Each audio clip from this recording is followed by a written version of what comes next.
Welcome to Conversations on the Heart. If you are feeling frustrated in the pursuit of something that truly matters, whether it's love, a job, an opportunity, or simply a dream that won't seem to materialize, then this message is for you. I know what it feels like to put your heart and soul into something and still come out empty-handed. You may be telling yourself, I'm doing the work, I'm visualizing, I'm showing up. Why isn't it happening? I've asked myself these questions. Super frustrating, I know. So here's what I've learned.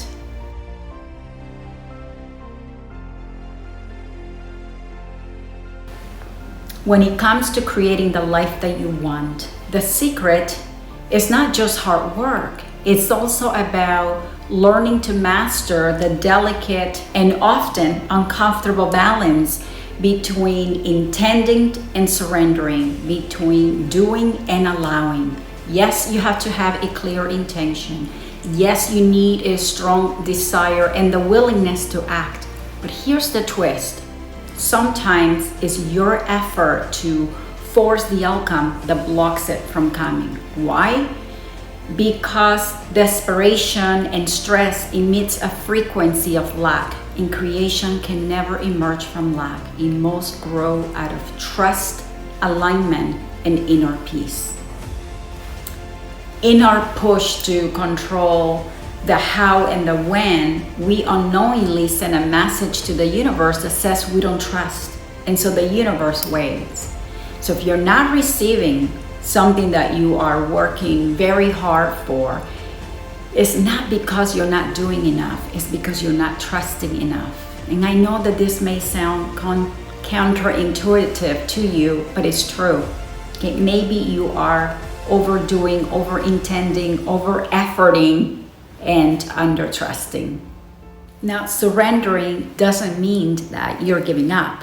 It simply means that you are letting go of the control, of the timelines, of the expectation. It means that you can step back a bit on how your creation shows up for you, allowing a higher intelligence to organize your life in ways that are far more aligned, far more perfect than your limited mind could ever plan. And this is precisely what happened to me when I was trying to get into law school. It was not my path, it was not my door. So it didn't matter what I did, it wasn't going to materialize because the universe had a better plan for me, one that was more aligned with my destiny. I won't lie to you. Surrendering the how and the when can be incredibly difficult because it requires faith, trust, and patience. But try it.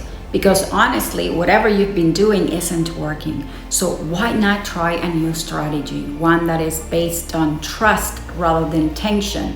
But remember that the moment you start to feel anxious, frustrated, angry, resentful, that's your cue that you've just disconnected from the energy of your dream.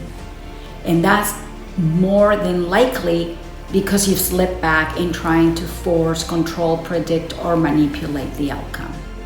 Think of dating as an example. Wanting love so badly sends the frequency of anxiety, desperation, unworthiness, keeping you from finding the right companion.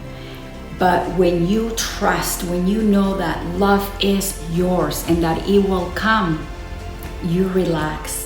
And in that moment, you become magnetic. Okay? That shift from needing to knowing makes all the difference. That's when love finds you. And this is also what happened to me.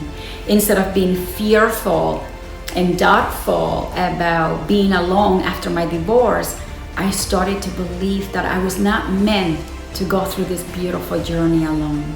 So I stopped chasing, I stopped trying to force it. Instead, I trusted, I let go. And now what once felt to me like pressure and doubt became joy, something that I look forward to. And in time, my person found me.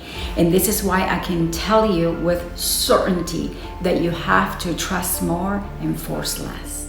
So whether it's a relationship, a career breakthrough, or a personal dream, remember that creation It's not about hoping, waiting, or forcing. It's about trusting so deeply that you stop chasing and you start becoming.